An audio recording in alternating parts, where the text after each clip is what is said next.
Here we go. Here we go. All right. Everybody, we are live with one DIY semi today. Normally, you just get me. Today, you're getting a 2-for-1. 2-for-1. It's going to be an extravaganza.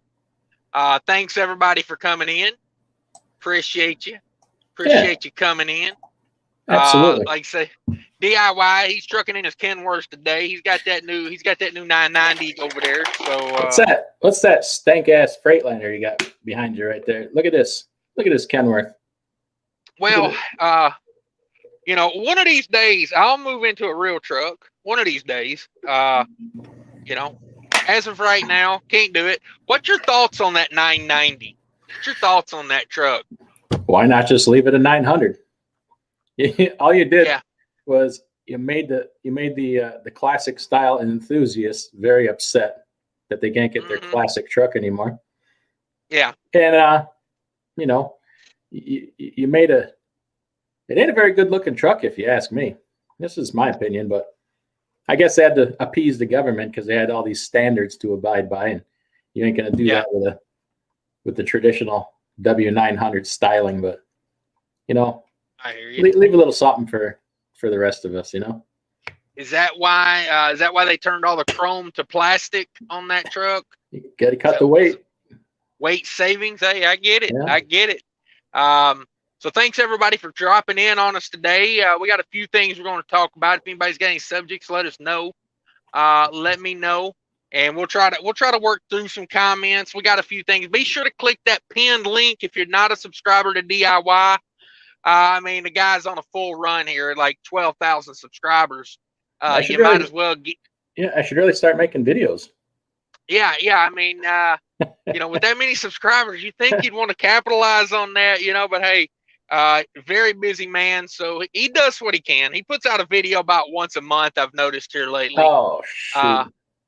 They're all bangers though. I will say, I watched your authority video the other day. It thinks it's 68,000 views. Man, great video though. I will say that. Learned a lot from that one. Yeah, I think that turned out pretty good. If the only thing that could have improved and made it better is if somebody else with a personality made it. Well, I think it adds some credibility when you're not on there, like squawking and flapping your wings like a goose. Like you know what I'm saying? You just put the information out there. You don't have to get on there and be like woo woo woo. It's it get your authority. Like you're on the Game Show Network or something. Like that's flashing lights going off behind you, buzzers, sound effects. People just want good information. Yeah, I think you're right. So I think you're onto something there. You just keep it up. You're going places. All you're right. going places. Hopefully to the buffet. Sounds wonderful. So a couple things I want to talk to you about today. Number one, fleet ownership. Ownership. You are just adding trucks to the fleet over there, like going out of style. That's the business we're in. How does that translate to your daily life? Like what's a day in a fleet owner like? Can I get a video about that? You don't want that video. It's a busy day. A lot of phone calls, a lot of putting out fires. A lot of phone calls in the middle of the night, early in the morning.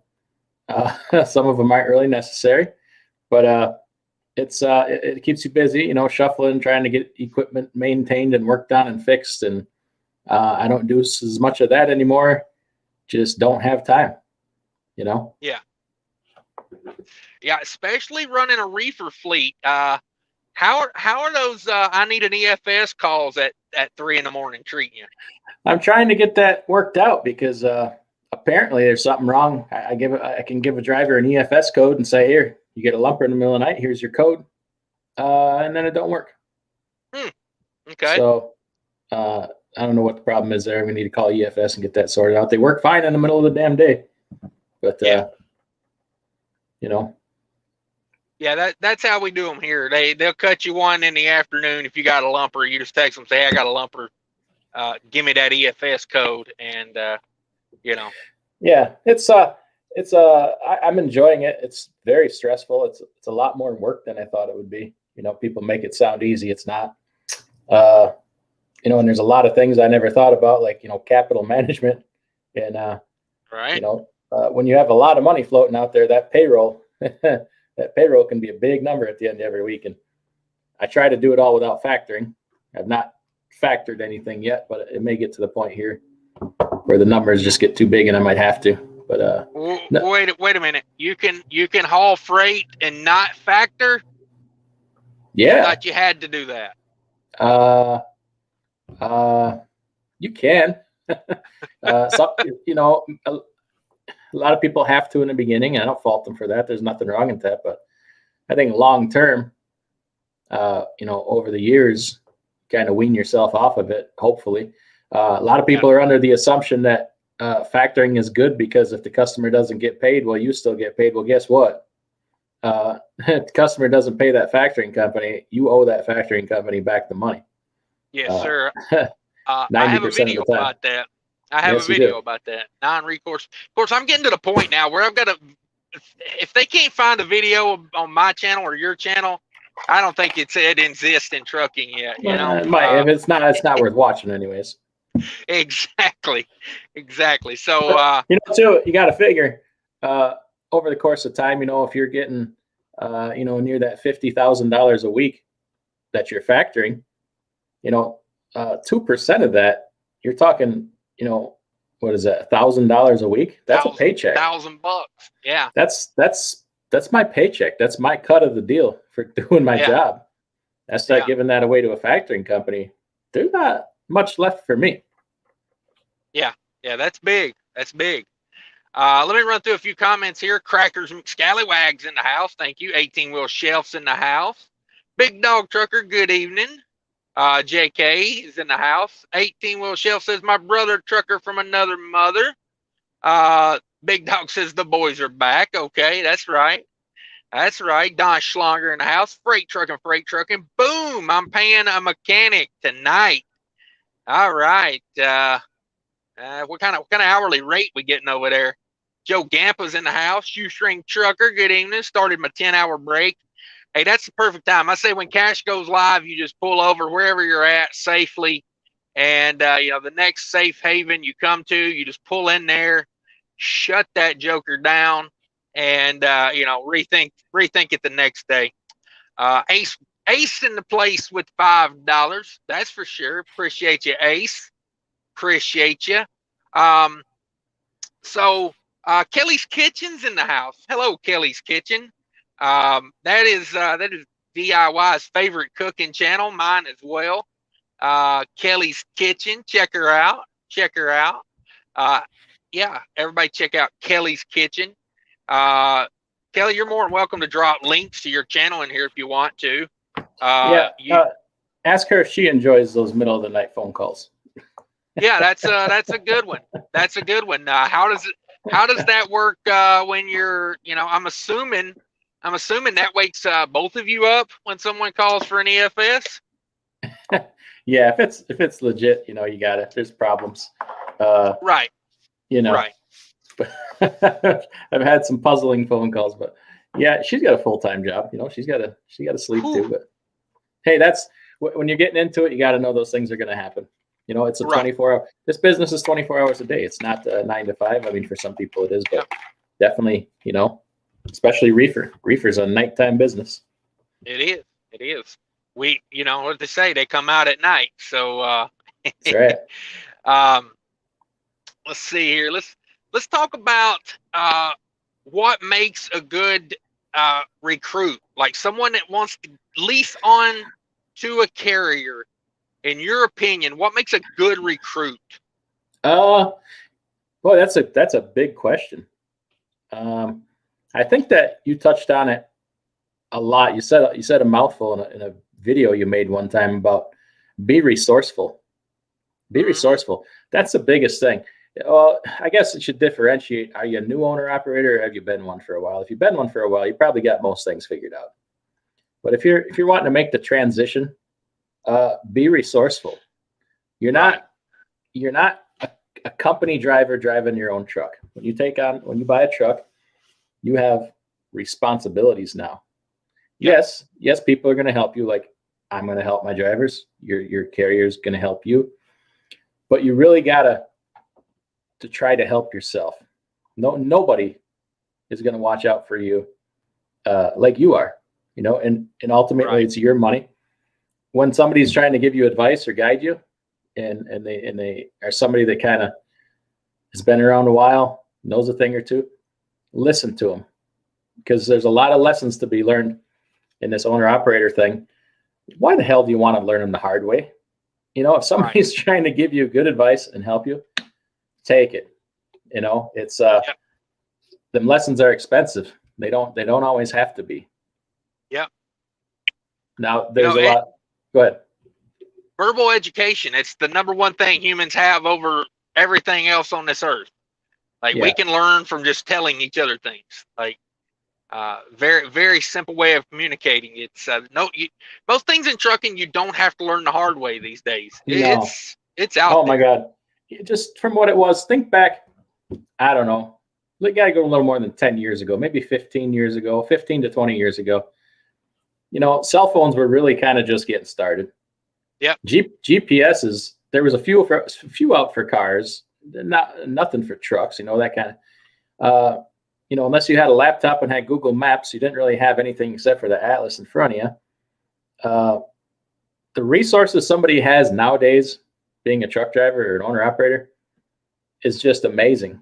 Use it. Learn how to use it. Like I sit back and wish, what would my getting started in trucking be like 20 some years ago if I'd have had the resources I have now?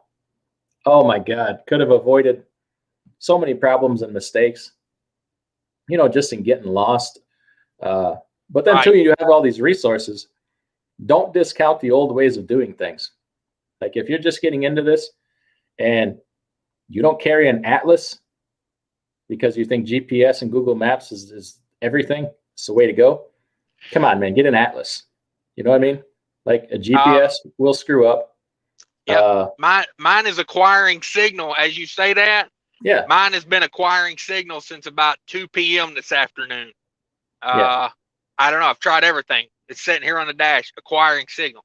Luckily, I didn't need it because I'm 4 minutes away from my delivery. But if I did need it, Yeah, I mean, okay, so they don't teach you, even the big companies, they don't teach you what you need to know in orientation anymore. You got to take it upon yourself. And once you're an owner operator, you're responsible for this. For instance, I took on a guy, came from a big carrier, and I go over this in orientation, like, you are required to have an atlas if you drive for me. Why? Well, part of it, because you need to know where the designated truck routes are. And so I said, with the what? I said, designated truck routes. Well, I don't know what that is. I mean, you're driving a truck and you don't know about truck routes? Like, they're on the atlas, they're highlighted in orange. Google Maps doesn't tell you this. Some GPSs get it right. But you make a wrong turn off a truck route, I know a couple of guys that have I know one guy that got a $10,000 fine for being on a 7-ton road. Went to court and fought it, and they're like, too bad, so sad. You made the turn, buddy. You don't see many pay phones around anymore. That was our phones back in the day. You're stopping a few times a day to make a call, but don't discount the old ways of doing things too. There's an atlas is cheap, and it can save you from a lot of trouble. Exactly. So, do you think there's something to that though, with the mega carriers trying to keep the drivers uninformed, that keeps them more down, like, to be a company driver? You know what I mean? You don't want them learning too much, because then they start thinking for themselves. Yes and no. I used to think that 100%, but now I'm only 50-50 on that, because I've come to the realization that a lot of people need that hand holding. They absolutely have to have it. It's in their own best interest to keep them out of a lot of trouble. Yeah. So I get that. I used to have a different stance on that, but now I understand. But you got to take it upon yourself to learn. So if someone wants to get into the reefer game, can they email you if they have a truck, possibly their own trailer? Yeah, I mean, I think I have one trailer available left. That's my trailer, so I'd be giving up my trailer. But if somebody has their own truck and trailer, I'd be more inclined to take them on. You know, I bought a lot of equipment here in the last 6 months. I hesitate to keep doing that because you can grow too fast, and it wouldn't be completely responsible. But yeah, it's case by case. I'm getting to the point where you'd have to have a good deal of experience, because I don't, I haven't really recruited. Just people have kind of come to me for the most part. Yeah, and it's been good overall. What's that email if they want to? Is that DIY? Yeah, DIYsemi@yahoo.com. All right, I'll put that in the chat if anybody wants to. Like, I'll just tell everybody. DIY is in a situation where he doesn't have to take everybody that comes along. Like, he can be very picky. So, kind of be ready to go. Do your part as the, and that's a big part of what this show is about. Like, you bought a truck, that doesn't mean you're instantly gonna, like, you made it. Like, I put it like this. So your title. Oh, sorry. Go ahead. Do that first. Well, I was just gonna say, becoming an owner operator, to me, I compare it to like being an Olympian. Okay, you've tried and you've worked hard, and now you've made it to the Olympics. Well, now's not the time to quit. Now's the time to work harder and try your best more than ever. Like, say you worked for 2 years saving up money to buy a truck. Now you've bought the truck and you think, wow, what a relief, I bought a truck. Oh, no. See, now is when it gets, like, the real challenge begins. This is when the real games begin. So, yeah, the title of your chat here is, oh, it's not that. I just clicked on somebody else's video. So you bought a truck, now what? Yeah. Or I bought a truck, now what do I do? So, yeah, let's talk about that. Yeah. So you just bought a truck, now what do you do? You take your ass to work. That's what you do. It's, I mean, I've seen a couple guys buy a truck and now they don't want to work, thinking, well, I'm in charge. Yeah. I can stay home and do whatever I want. Well, if you're independently wealthy, yeah, you just took on, a business. That typically comes from people who don't want to treat it as a business. This is recreation or whatever. Maybe you've been driving for 50 years and that's your stance and you want to work a week, a month, that's fine. But it ain't the time to take off. It's time to get to work and take advantage of the opportunity to change your situation. Plus, you better save up because tough times will come. You'll blow a head gasket. You'll have a transmission go out. And guess what? You lollygag and you're around for 6 months. You ain't going to have the money to fix it. Yeah. And now is a great time to stack some cash.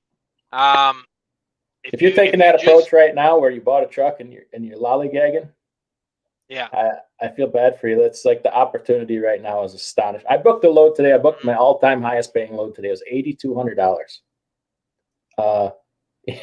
Granted, it's a longer load, but those cross country loads, they typically don't pay for crap. $2 a mile or less even. You got a cross country, well, not a full cross country, half across the country for $8,200 freaking dollars. Yeah, it's ridiculous. That load would never pay half of that. You told me about that load earlier, and I gotta say, this time of year, that load's probably worth 48 to 5,000. Like, that's probably about where that load normally is. It came out of a garbage area. That area is normally garbage, even in produce season. Yeah, that area, the only thing that area has going for it is about 2 months out of the year it gets produce. Yeah. And other than that, the other 10 months, you're swimming in nothing. Like, it's just nothing. So if someone was to be thinking about wanting not just your company but any company, they bought them a truck, they want to lease it on somewhere, I guess this goes for everybody, but how important is the CSA score? I mean, that applies to all drivers, but as far as looking on to Leasing on, how is that? It's important, and it's about to become way more important because of all the insurance things that are going on. Yeah. So I talked to in fact, it was like 2 weeks ago, I was talking to my insurance man, and we got off on a different conversation, and I asked him, I says, how come I'm hearing all these nightmare stories of guys getting insurance quotes that are like 3 times as high as mine? You know, why the hell are my rates so low? He's like, CSA. He says, CSA is getting to be all that matters. The insurance companies are weeding out people with weak CSA scores, with bad scores. So he's like, you know, keep your score in check. It's because people aren't going to be able to hire you. Yeah. So, you know, you got to do your inspections. You got to not drive like an idiot. You got to protect it. Like, well, you know, it's how you make your living. You know, without that CDL, you can have a CDL with a bad CSA score. You ain't going to get a job unless you go to somebody that doesn't check. You know, whenever I have an applicant, the first thing I do is turn to the insurance company, say, run this guy's record. And, you know, they let me know. Yeah. Yeah.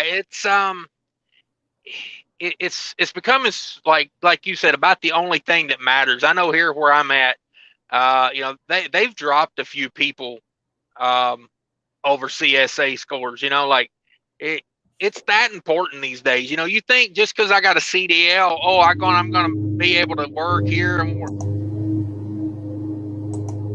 You hear that? Yeah. Old Kelly's Kitchen stepped outside and fired up the lawnmower right outside the window. Oh, okay. Sorry about that. That's okay. So yeah, they, the CSA, you know, they've dropped a few people here because of it. And yeah, you can get a job with a bad CSA, but you're not going to make as much money for the same amount of work because you're going to end up at a subpar carrier. You know, subpar carrier is going to take you, but yeah.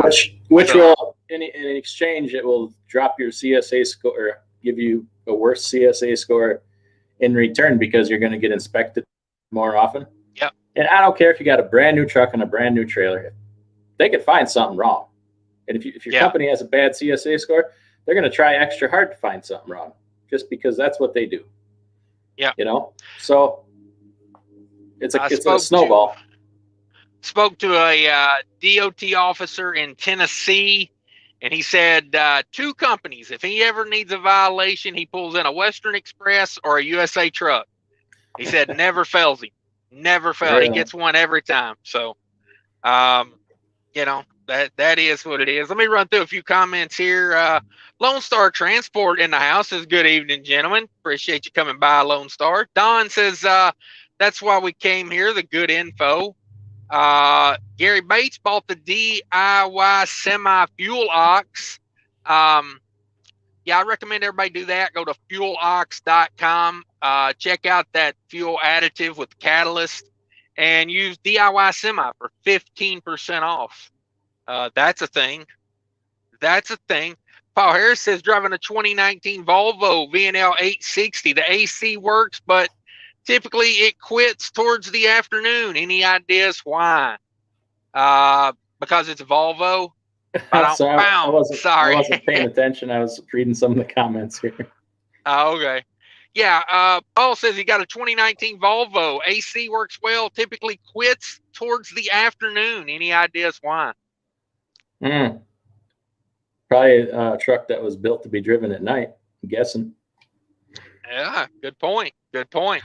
And nothing against Volvos. I would have said that no matter what truck brand he put in there. So just so everyone knows. Hotter later in the day. I'm guessing he's talking probably late afternoon. Probably building high pressure because of the excessive heat. That could be a number of things. Your condenser clean, number 1. Number 2. Yeah. Let me think. If it's running all day too, you know, is your evaporator icing up? Is it not defrosting? You know, you got to defrost. You got a output sensor in your dash. if you're trying to blow, if your evaporator is not defrosting, you're not going to get cold air through it. It could be a couple of things. It's probably getting high pressure and not running. So we got to find out what the cause of the high pressure is. For sure. First thing I'd do is clean your condenser. It's free. It's free. Nobody ever does it. Yeah. You're not getting airflow. Temperature is going to get high. It's good info. It's good info. East Texas Trucker in the house. What's up, East Texas Trucker? East Texas Trucker bought some merch from my merch store the other day. Shout out to that. Just saying it's out there. Gary Bates in the house says $1,200 bond quote for the brokerage thingamajig. Is that good? Yeah, that's a good bond quote. That's good. You could easily spend thousands of dollars for that. So $1,200, you must have good credit. Yeah. Yeah. I might call up Gary and negotiate some rates with Gary. Let's see. East Texas Trucker says, I hate Indianapolis.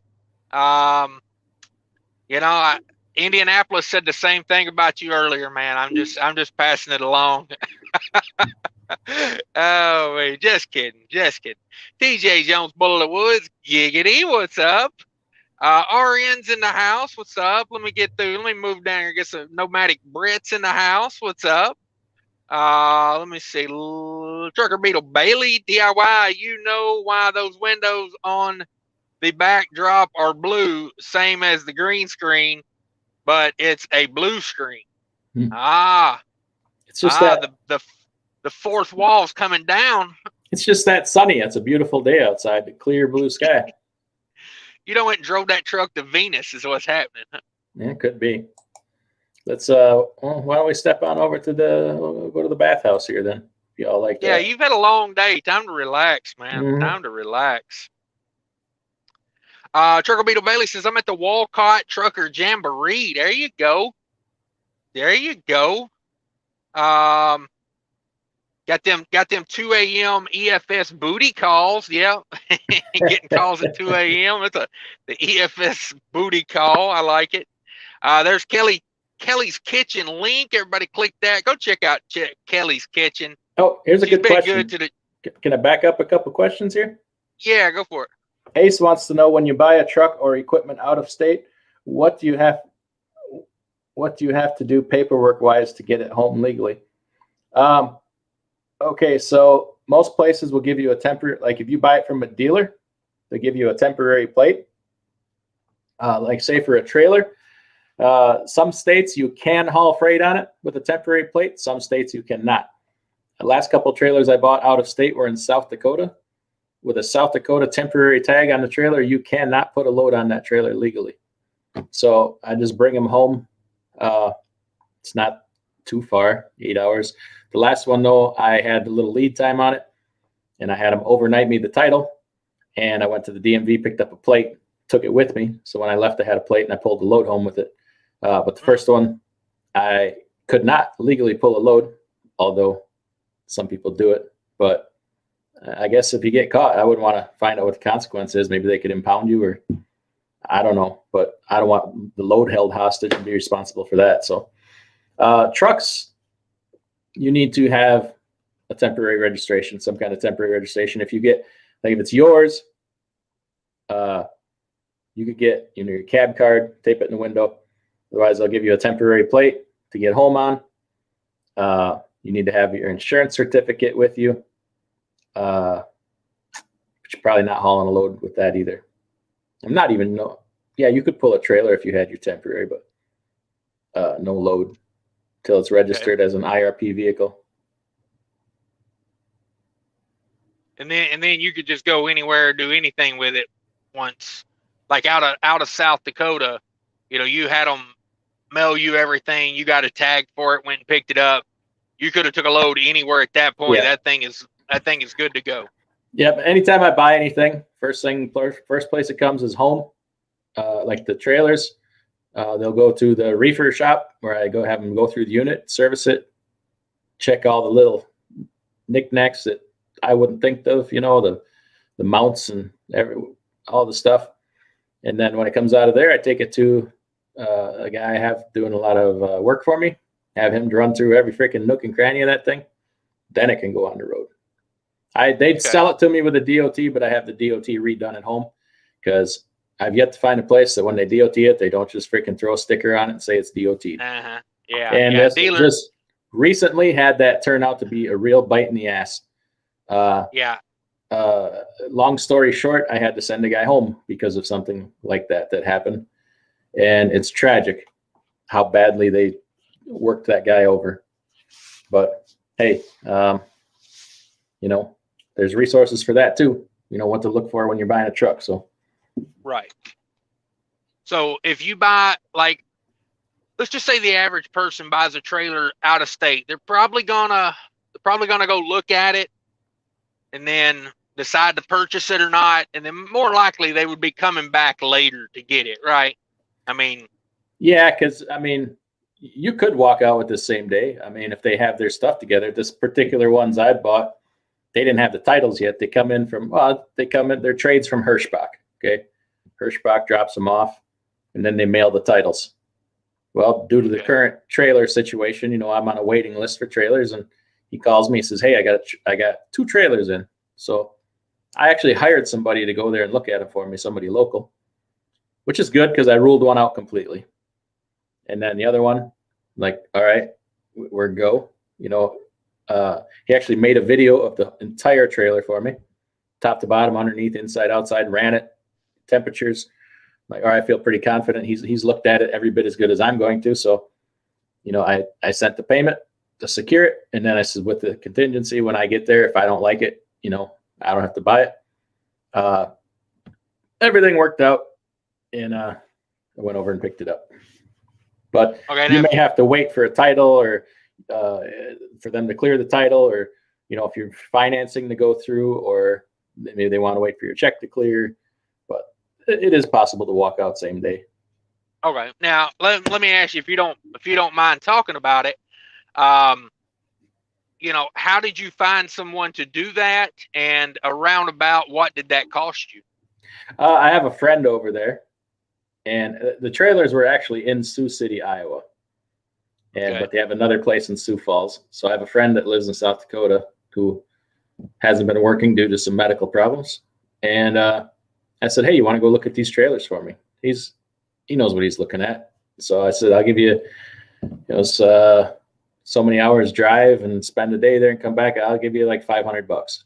He's like, "Okay, cool." He said I was going to ask for 400. So it worked out, and he did it, and it was well worth it because it stopped me from putting a deposit down on one trailer that was a complete piece of junk. Okay. So, but there are places, I don't know, if you called around, somebody would do it for you somewhere. Money talks. Right. Yeah. Maybe like a road service place might run out there and take a look at it. Because something like that, you could be like, hey, when it's convenient for you, it's not like you got to drop everything on a road call and run over there and do that. Like if you're in that area, swing by there, do that for me. It would have cost me more than $500 to go do it, because Sioux City is a day there and a day back, and then I got to spend time looking. Right. That's a no-go, man. Yeah. Yeah. No, I get it. That seems like a pretty good worked out for everybody.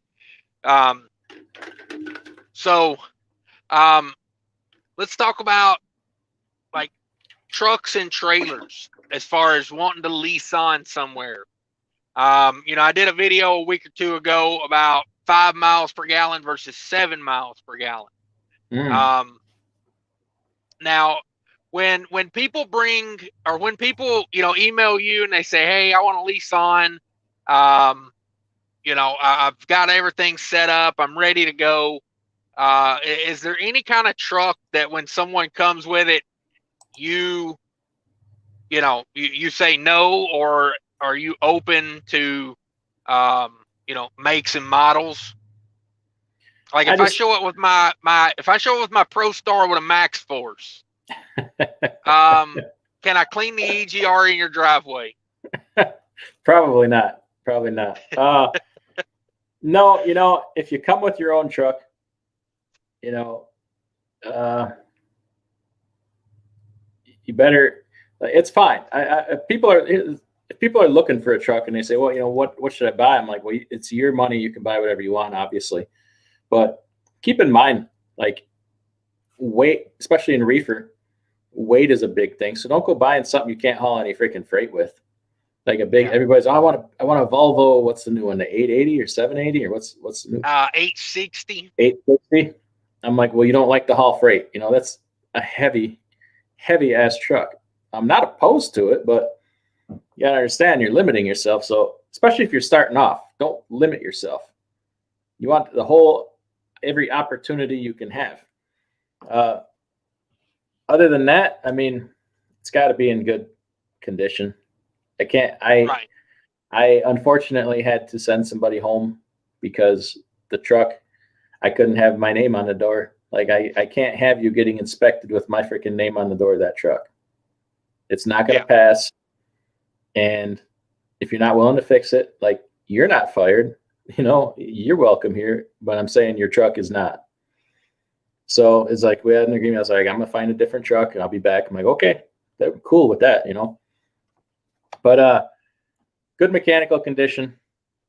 It doesn't have to be pretty. If you want a pretty truck, hey, that's for you, but, keep it up, keep the truck up, keep up on maintenance. You have to, have to. That's just good business. Yeah. Even besides that, the inspection thing, like, it's got to be reliable. We can't be missing appointments all the time, especially in the reefer business, man.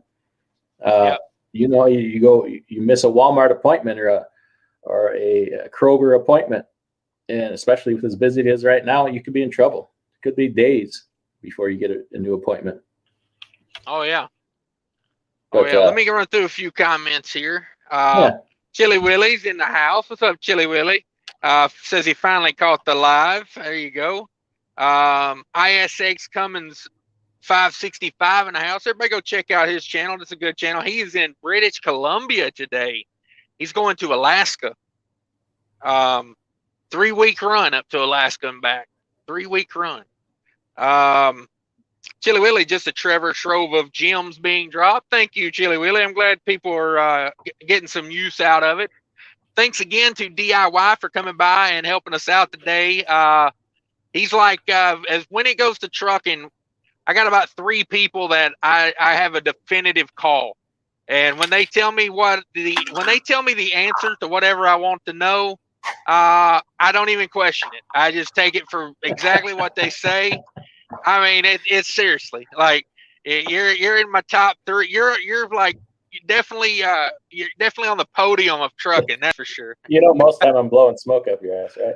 Hey, it sounds legit. I take it and run with it. You know what I mean? I take it and run with it. Mark M, 1999 super chat. Mark M says, reefer deals are getting really hard to find. Oh, you're talking to the man DIY about that right now. I'm throwing suitcases full of money at my old Great Dane to keep it in top shape, even though I know brokers will refuse it eventually because it's old. Right now they don't care. And that's true. That's true. I ain't heard nobody ask me an age of a reefer in about 6 months.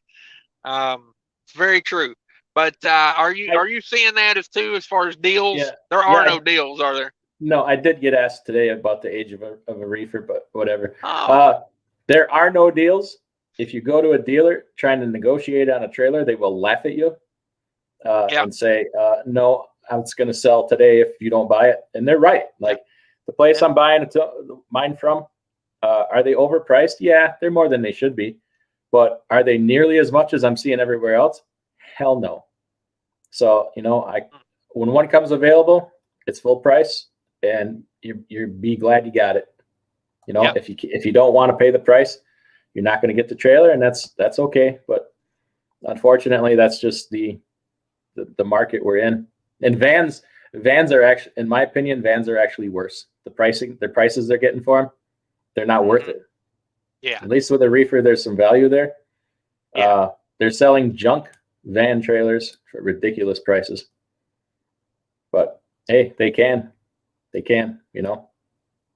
Yeah. So last fall, where I'm leased onto, they bought some newer boxes and put their own units on them, like took units off of older trailers. Mm-hmm. The trailer I have right now is a 19 Great Dane Super Seal, but the unit on it is not a 19. I don't know. I haven't been able to figure out exactly what year it is, but I don't know. It's got no hours on it though. It's only got 3,500 hours, but it doesn't look like the unit that came on the trailer. Mm-hmm. I don't know if I don't know what the situation is there, but it all works fine. But yeah, it's a little bit weird of a setup. It's so is that a good idea? Just to buy the box if you can and take your unit off? If you can, but the prices on them are insane. They're insane. Right. They're like 70. They had a whole bunch of them sitting there for Hirschbach when I was there. I think he was telling me they're getting like 70 grand a piece for them, something like that. If I remember right, that's craziness. That's ridiculous. Wow. Yeah. But hey, I actually have a lead on 2 really nice units I would buy if I had a trailer to put them on. I tried to look for some used reefers with no unit, but they're not out there either. And if they are, they've been hit like accident or something. So yeah. ISX Cummins 565 says clean that cabin air filter first, Paul, with your AC getting a little weak after it's ran a while. Yeah. Start with the cheap stuff. Yeah, I agree with that. Go. I mean, that's just good mechanicking is all that is. Start on the cheap stuff and, work your way into whatever. But yeah, filters, stuff like that. Let me see here. Let's get a few comments. JH said, I just got a $25 a month quote from Next Insurance for $1 million. This can't be correct. What do you think? No, something's not right there. No, that's yeah, something's not right there. That's not the right insurance, or they're scamming you or something. That is not trucking insurance. No, that's what I was thinking. I mean, it maybe $1 million of liability if you got an e-commerce site or something you're insuring, but I'm not sure about that. Cummins ISX Cummins 565 says my GPS says 800 miles for my next exit. That is not a place you'd want to have any kind of trouble.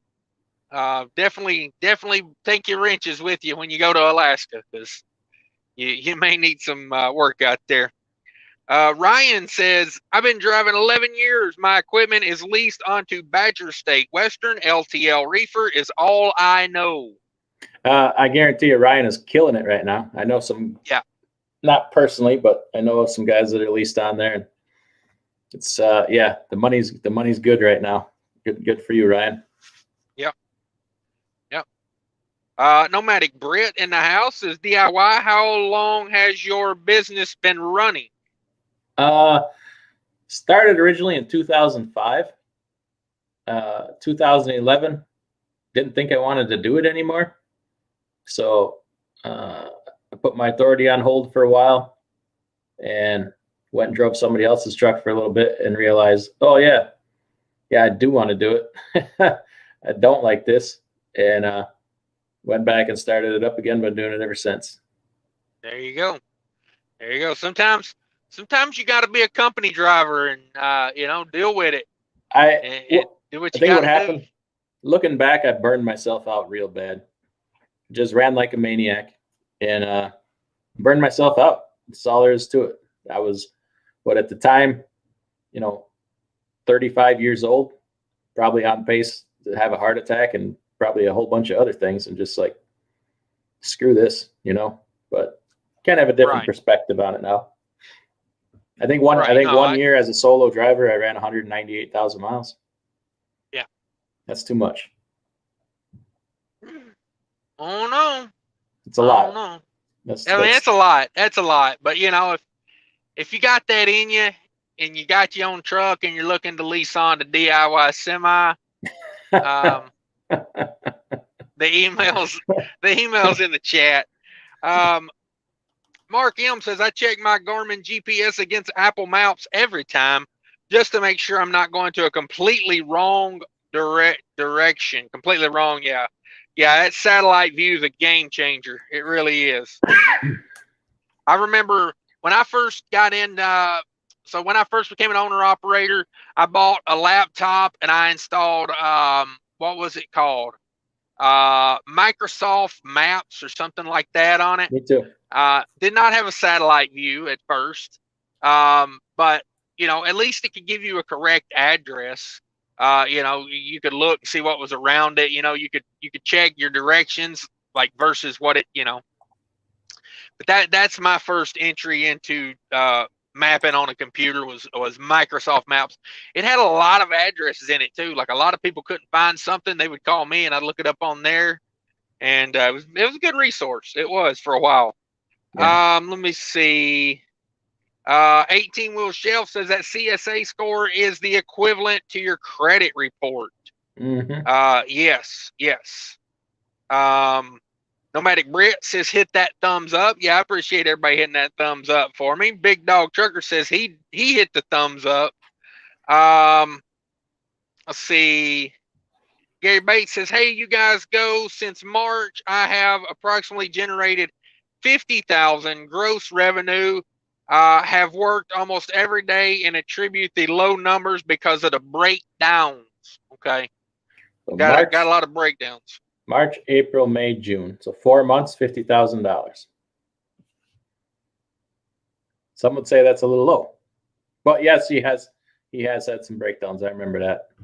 Yeah, that cost you. Quite a few. That'll cost you. Yeah. Gary Bates says, I'm glad most issues are resolved. Yeah, you got to be running out of parts to replace, right? Like, I was in that situation on my old Freightliner. It was like, eventually I'm going to have every part replaced if I keep going. Crackers Mascallywags disagrees. He said, boo, thumbs down. Okay. Hey, whichever one makes you happy, I guess. Gary says $7,000 to $10,000 revenue a week without breakdowns. Yeah, that's where we ought to be, Gary. That's where you ought to be, Gary. That sounds much better. Trailer Mechanic in the house says, you guys use super single tires? Oh yeah, super singles are they're the best. Nah, I mean, I'm not gonna down that hill. Run whatever you want. I don't mind super singles. I put it to you this way: whatever's on the truck, I'm gonna run.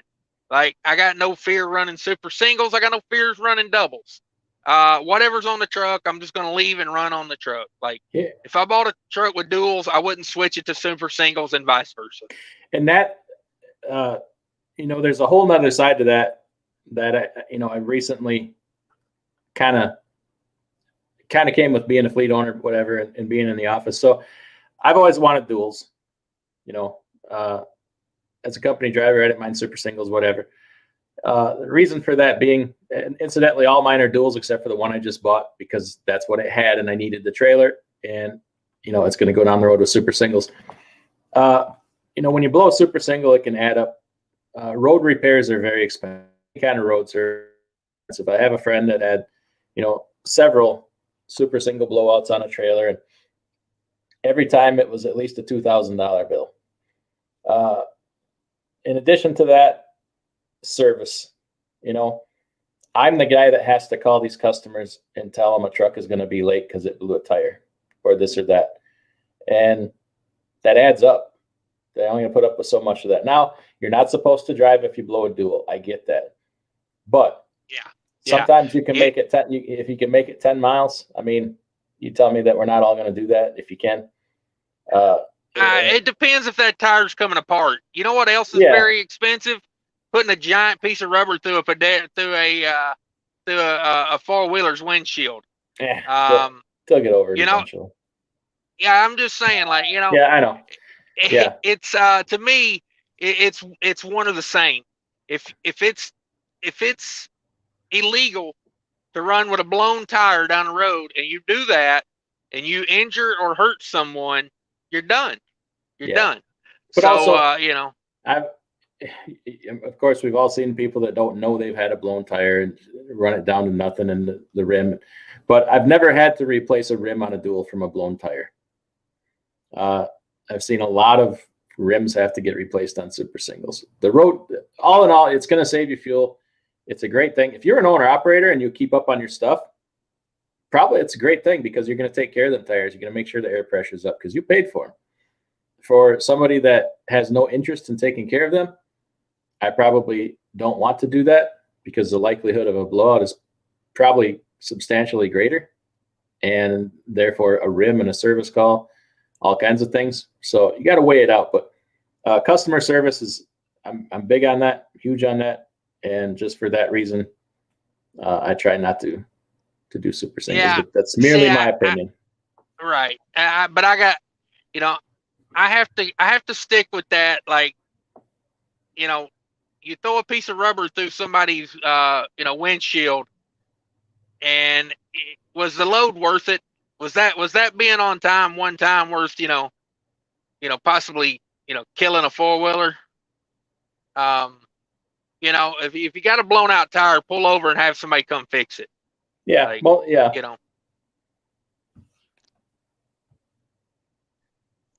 Safety first. It's a good statement. That's a hill you want to die on, right? Oh man.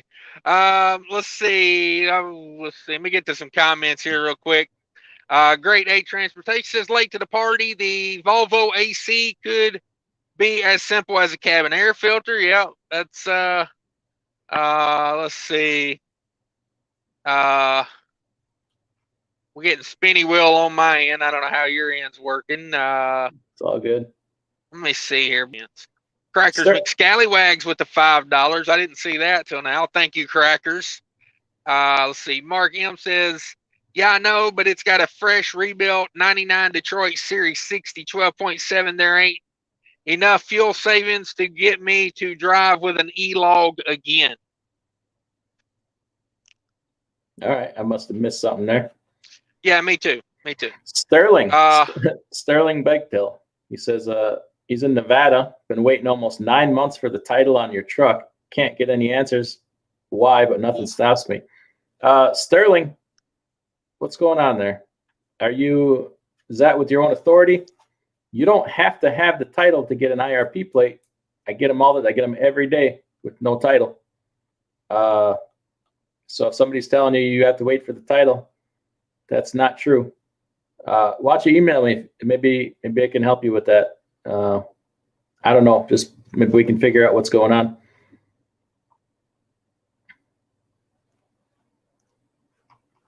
Oh, and he also, we'll leave that for another time, but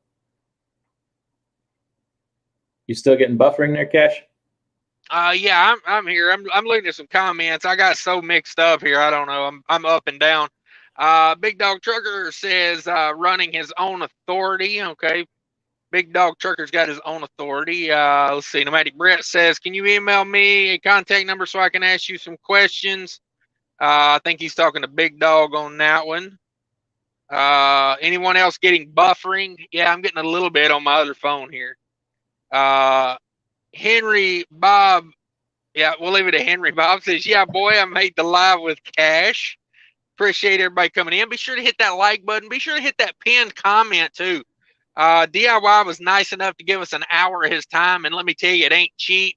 I've paid dearly for this appearance, and I'm just hanging out, chilling in the outhouse. I'm not going to give you time in the, in the office or nothing. If I can sit in the comforts of my own outhouse, we'll be just fine. Paul says his Volvo 680 with a reefer trailer can hold 44,000 pounds. Nice. Yeah, I'm surprised like anybody has trouble with a modern truck pulling weight anymore. Like, how heavy are those Volvos? I've heard they're stupid heavy, but that's just hearsay. I have no experience, but I guess it depends too. I mean, you got the whole damn family in there, and a full weight set, and I guess APU. You could have 1,000 pounds worth of your own crap in there. Literally bagged up, ready to go. Double bag it, Double bag it, yes, sir. But yeah, that's pretty good. 44. Mine will do about 45 and a half. So apparently he's not, but about 1,500 pounds more than me. Mm-hmm. You know, It that's depends not on the bad. trailer too. You got one of those Arctic lights, you got a Dane, Yeah. you got an older trailer that's Yep. probably got some moisture in the walls. Yep, that's very true. It's very true. Little House in here says average price for a reefer in Cali. I don't Are know. you sitting down? Are you sitting down for this number, Little House? Because it could be a shocker for a reefer trailer out in Cali right now. You won't get one. I bet you won't get one. But new, you want a brand new reefer? You better probably want to pony up over 100,000. Yeah. Yeah. The ones that I'm getting, the 2016s are 33.9. 2017s are like 40. Shoot, what are they? 42.9. 2018s are, I don't know. You're pushing 50. Man, I think 2019 that was well over 50. You could get new trailers for those prices last year. 2 years ago, a brand new reefer was like 55,000. Just your standard. Yeah. Your standard reefer. Not with a light package or. You could get top of the line for 70,000 2 years ago. Tricked out. Now for that same top notch, you want a stainless spread axle with a light package. You're probably $130,000 right now. That's insane.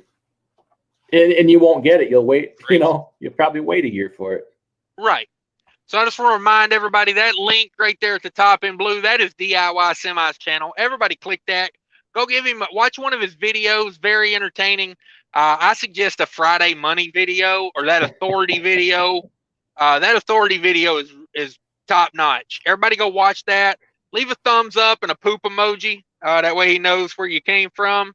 There you go. And let's see here. Let's get to a few more comments here real quick. Sean Fairman in the house says, do you think the new engines with proper maintenance can make 1 million miles before a major? Yeah.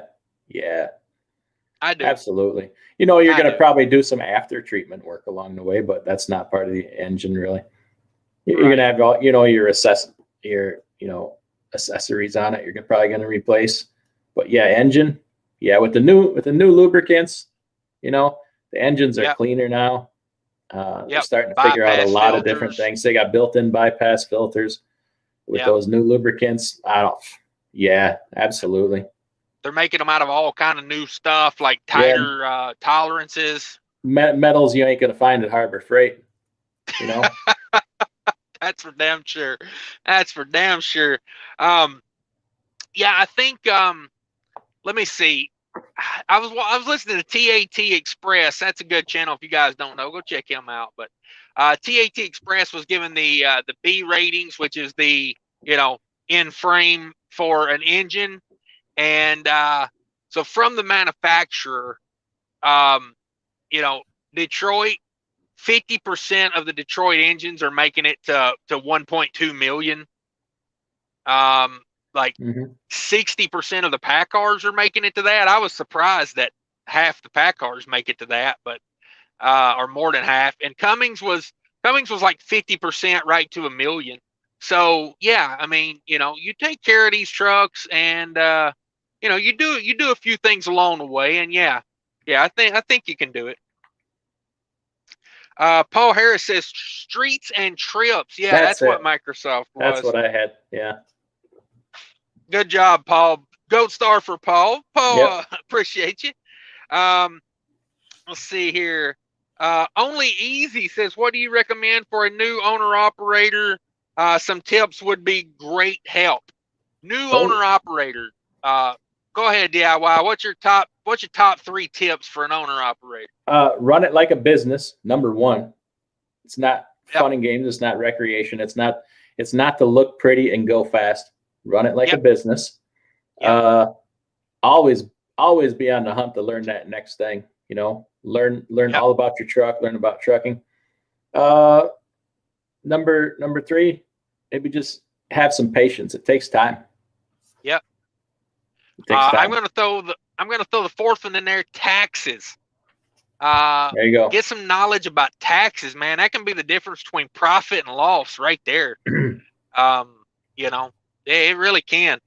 So that, hopefully you were writing those down, because those were all bangers.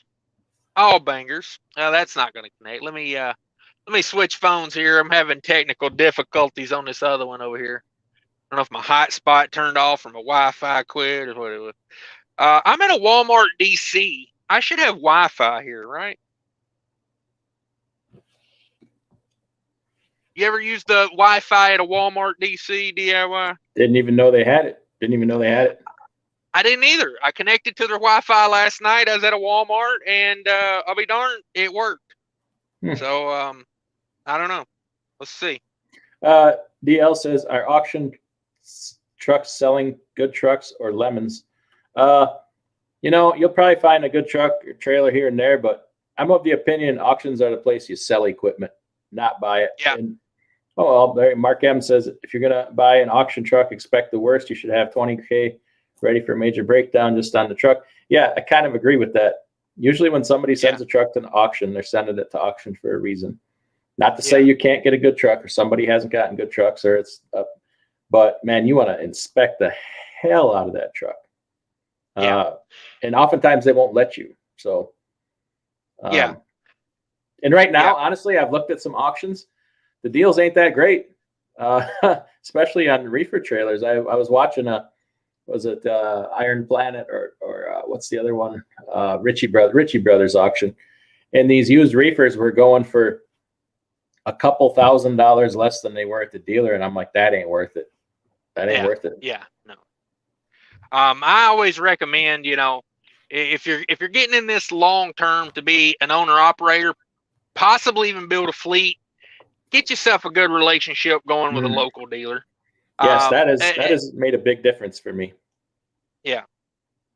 Yeah, it really does. Like, because even if they don't sell the brand of truck that you like where I bought my truck from, they're not even branded for Freightliner. But boy, they take a lot of Freightliners on trade-in. And, I like it. It works for me. Big Dog Trucker 68 says, calling a customer to let them know you'll be late for a mechanical issue is not a fun call. No, it is not. No, it is not. It's almost as bad as when you wake up 3 hours late and you got to call that broker and say, I missed that Walmart appointment. Oh. Yeah, remember how 2 days ago when I took this load from you, I said, don't worry, you're in good hands. The load will be there. Yeah, now I look like a jackass.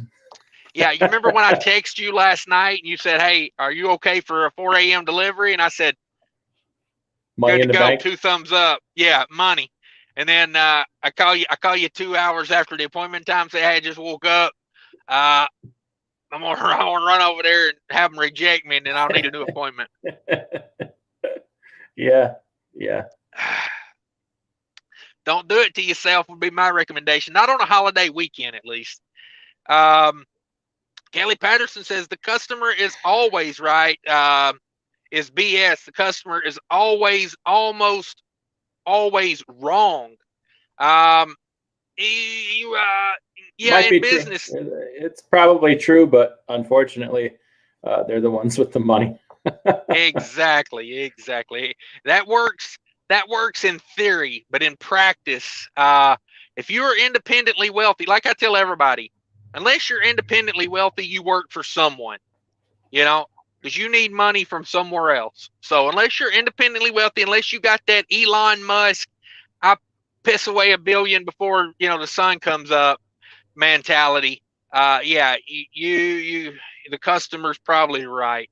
Nomadic Brit says DIY lifetime subscriber here, sir, because you pointing out in the Sage in Nevada interview that my truck is paid off because of hard work, and I am one of the great freight racers. Okay, he's in the great freight race over there. Yeah, everybody check out Nomadic Brit's channel.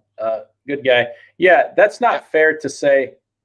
Okay, you're entering into a competition with somebody on revenue and such, and then to say, well, you got to understand, mine's going to be lower because I have a truck payment. Well, that didn't just happen. Like you got your, and I'm not nitpicking or picking at. Like I'm just saying, fair is fair.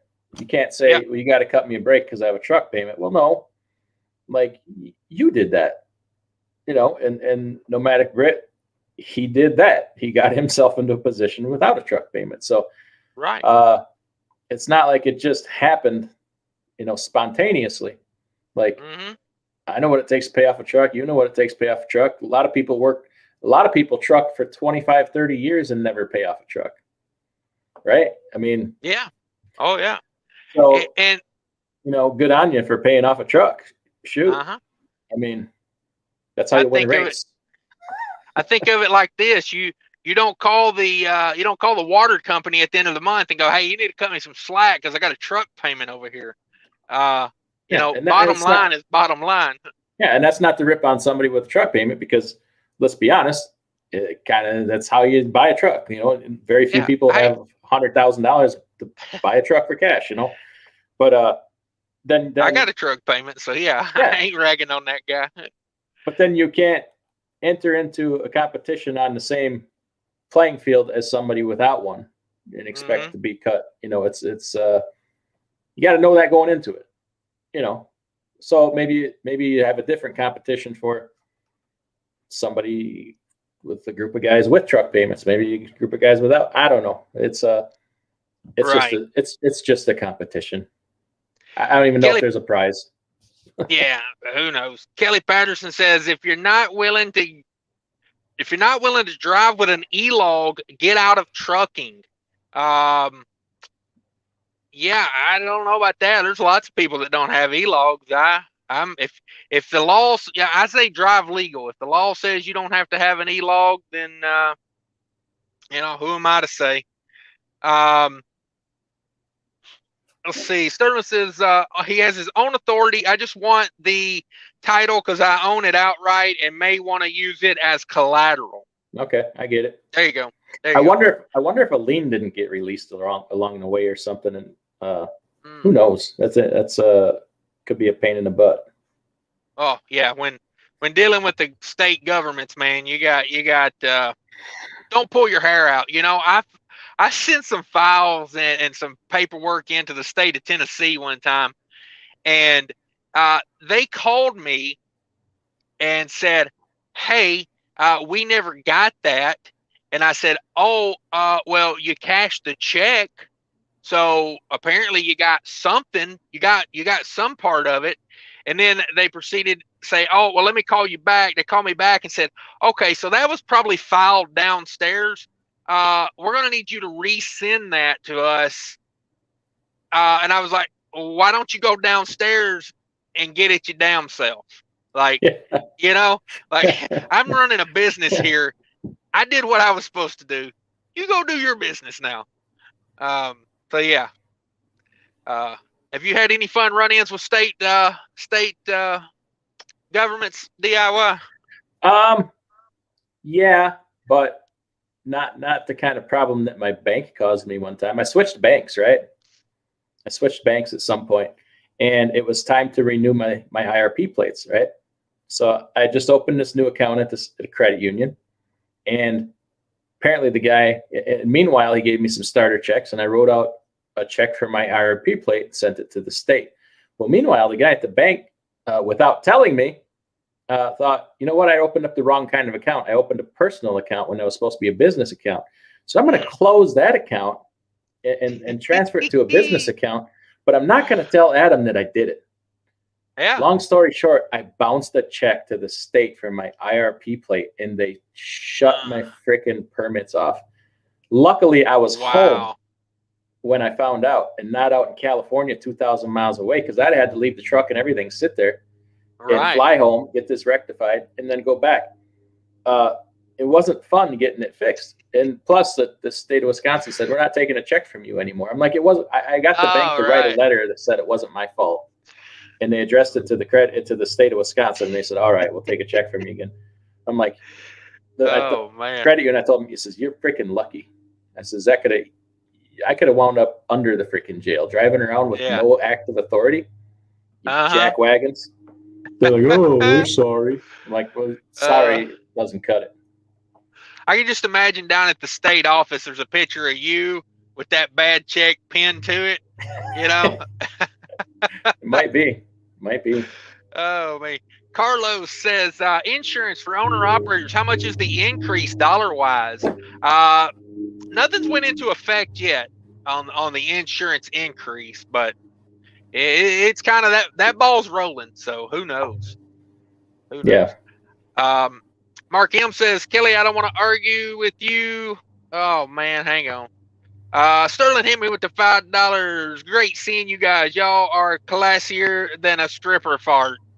Nice. Way to set that bar, Sterling. Stripper farts. Man, oh man. Lord have mercy. Let me get back to my comments here real quick. We'll run through a few. I don't want to hold you up too long here, DIY. Mark M says, Kelly, I don't want to argue with you. You're very wrong. No. There comes a time when you'll want to throw your E-log out the window. I've been driving E-logs without E-logs. Hang on. I've been driving with E-logs for 3 years now. I've had enough hair loss. Yeah, the E-logs can be, they can be your friend or your foe. That's for sure. For sure. Well, yeah. It's an adjustment. That's for damn sure. Yeah. Yeah. I logged this load I'm on right now, and let me tell you, I got to remember that the logbook's a thing. After running all these exempt loads, all over the place. All over the place. It's going to be hard to go back. It's going to be hard. Yeah. Crackers with Scallywags with the $5 says, I bet you both smell like dead fish. What? Oh, Crackers. Why how did you say that? How do you know what I smell like? I mean, he's pretty damn close. I got to be honest. Yeah, Kelly says you're setting standards too high with stripper farts. That's for sure. Let's see. 18-wheel shelf says I prefer the Walmart Tupperware over double bagging it. Oh man. Oh man, come on. Oh, what are we doing here? What are we doing here? I hope you don't grab your own Tupperware and put the wrong one in the microwave someday. Oh man, can't wait to eat this delicious meatloaf.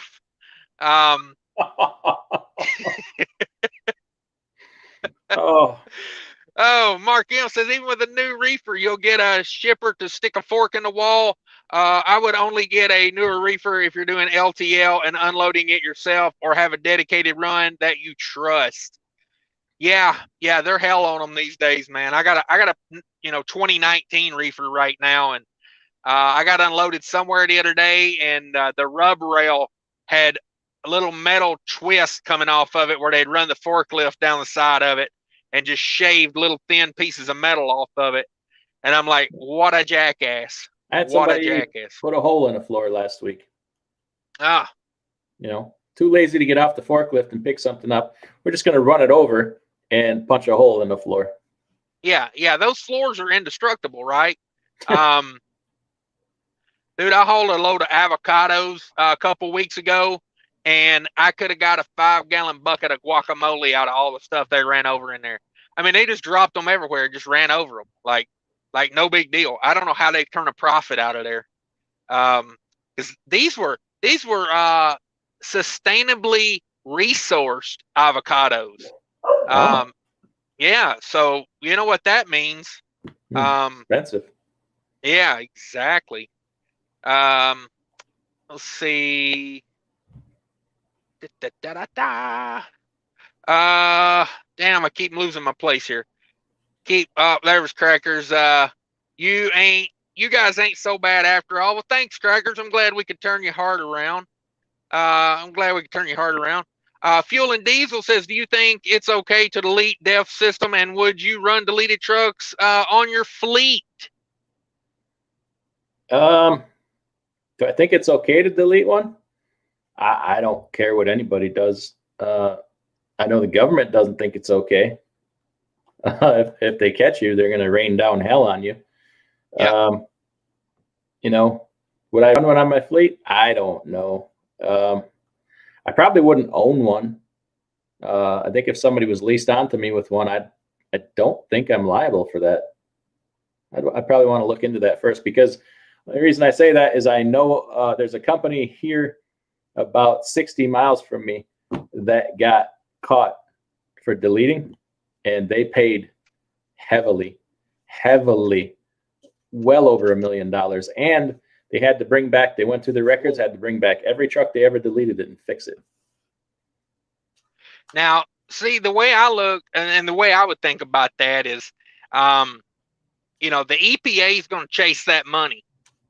And if a guy's got a deleted truck, you know, they may not get what they want out of him. So I wouldn't put it past them coming after the fleet, you know? Yeah. Yeah, just I don't saying, know. like, I don't know. I'd have to think about that long and hard. It's, if I'm liable for it, then no. Yeah. No, because it's not. I don't know. Well, They're gonna get. Yeah. Go ahead. I was gonna say it creates another layer of hassle as well, though, because if they break down, you know, now we're, you know, got to find a certain shop that's going to work on it, you know. Yeah. Yeah, you're right. So, let's see. Alex says, "Where are you getting these reefer trailers at that price?" Oh, give up all your secrets, DIY. No. Can I get your salesman's phone number real quick? 1-800-WALNUT. Okay, well, we'll move on past that then. JK says, I'm building a DIY playlist so I can binge listen as I'm moving me down the highway. Come on. It's only going to put you to sleep, JK. It's only going to put you to sleep. How many videos you got out there, DIY? You got playlist after playlist, I'm sure, right? I have a lot of playlists, but I don't think I got probably half as many videos as you do. I think I got like 155 or something like that. Okay. You don't put out videos on every time a trucking company buys another trucking company? I can't, because people would realize that I don't know crap about these trucking companies, man. I don't know nothing about them. You know, and it's kind of like I'm a little bit of a student of that. You know, I've always been interested in when this company buys this company. It's just interesting to me, you know. And so I put that work in on that AAA Cooper got bought by Knight Swift. In 2 days, my video got 1,000 views. My boy Asian Mai puts out the same type of video, and in 45 minutes, he's already got more views than I do. Oh, man. I tell you, whenever, you know, what's that thing where they can like deep fake or whatever, you know, where you put, I'm going to get me an Asian Mai where like I just put his face on my talking. You know what I'm talking about? Yeah, where yeah. Like, yeah. Because people love that guy. People love that guy. Which I can't blame him, because, you know, he puts out a crazy amount of videos. Like, you could almost watch Asian Mai 24 hours a day if and you should. Hey, guy's got 130,000 subscribers, and you know, I give him a lot of credit for that, because that is not easy. No, it's not. That is not easy. Mark M says, I wouldn't run a deleted truck. If you're not mechanically inclined and trust yourself to fix your truck, you'll never be able to go to a dealer or truck stop again for engine problems. Yeah, you're going to have to be finding that. You're going to have to go to shops like Eddie down in Baton Rouge. And, you know, those guys may not be the most trustworthy guys. You know, they may know that they got you bent over a barrel a little bit because you got a deleted truck. And they may say, oh, hey, what's he going to do? Leave and go to the Freightliner? You know, because that's what I did. But, you know, if that's not an option, they may double up on a price on something. There you go. Running it. Oh, sorry. Go ahead. Don't skip Running Aces. So, Running Aces says he's coming up on 500,000 miles on my 2017 T680 with an ISX 15. What maintenance items would really help with avoiding breakdowns but aren't necessarily on any Cummins to-do list out there? Running Aces, I'm going to tell you the best resource for that on YouTube. Go to a channel named Rawz's Collection, RAWZE', or just type in Rawz YouTube and do the Rawz tune-up on your Cummins once a year. You go through and you'll change the NOx sensors, the IMAP, the dozer injector, clean it, several things. It costs you, I don't know, maybe $1,000 to do this every year, something like that. And it's probably the best thing you can do for that engine. And that's for a Cummins, for any kind of ISX engine, that you need to, if you own an ISX Cummins, you have to be subscribed to that channel and watch his videos. Yeah. That guy, even back, I mean, I don't even own a Cummins, and I've watched a bunch of that stuff, and that guy is the authority, like, and don't forget about that. Was that one hang guy diesel that everybody always talks about? Don't they work on your truck for free? No. I just take my truck there and work on it in their parking lot. No. Do they have a channel? Do they really have a channel? I had no idea. I have no idea either. I'm just poking fun. I hear a lot of people talk about that, but Shots no, fired. Roz. Yeah, really. I get my dart gun out and shots fired. I just put everybody to sleep. But no, that Roz, yeah, that's the one. That's a good channel if you got a Cummins. Let me see. Lost my place again. Let's see. You want to hit a couple more of these and we'll call it a day here. Yeah, Chicken Hauler's listened to us while he's working on a chainsaw in Alabama. Nice. Chicken Hauler's the man. He's got babies on the way. Kelly Patterson sounds like he lets his company know how he's going to run the e-logs. Okay. Instead of doing what they tell him to do. Okay. DL wants to know, independently wealthy, how can I be like that when I grew up? Keep watching my Friday videos. We'll get you there. Yes, sir. That's the way to do it. If I ever decide to make one again. Get that Friday video playlist going and wear it out. Run them back to back. Nomadic Brit says, I'm at 900,000 miles on my Cascadia DD13 2016, replaced one box, etc., but engine still does not burn oil. So there you go. Nice. There you go. So you think of the money that Nomadic Brit has saved on fuel versus the price of that one box. Because I hear a lot of people on YouTube say they don't want a truck with DEF. They'd rather run an older truck that possibly doesn't get as good a fuel economy because they're afraid of that one box replacement. Like maybe there was a time when that was probably true. Like the earlier generations, and this, you owned a truck like that. 2016, partway through 2015, 2016, they kind of figured out a lot more things. It's a lot better than it used to be. But I'll be honest, there probably was a time where I would probably agree with that, especially before, 07, 08, those years in there where you didn't have the DEF yet, but you had the DPF, and it was just horrible. Even the fuel economy was horrible. Right. The EGR. Yeah, it's I had a 07 Acer. I had the Acer, the EGR version or the CAT version of the EGR, the Acer set up, and then DPF, no DEF, obviously. Or no, wait, that truck didn't have a DPF on it. 07. No, never mind. But that Acer, it never gave me problems, but I don't think I ever owned a truck in that time frame of like 08, what was it, 08 to 010, 011? Something like that, probably 10. Like where you had DPF but no DEF. So from like, I don't know, 7 to 10 or 6 to 10 or something like that. I can't remember. That's a long time ago. Long time ago. It is. But let's see. I don't know. Am I holding you up, DIY? No, I'm not doing nothing. Just sitting here hanging out. All right, we'll hit a few more comments. I'm still at Walmart. We got a red light. Reefer's back there screaming. It is what it is. Let me ask you this. So somebody made the comment to you. Me and you were talking about this earlier. My company, or did you want to save this for another video? No, go for it.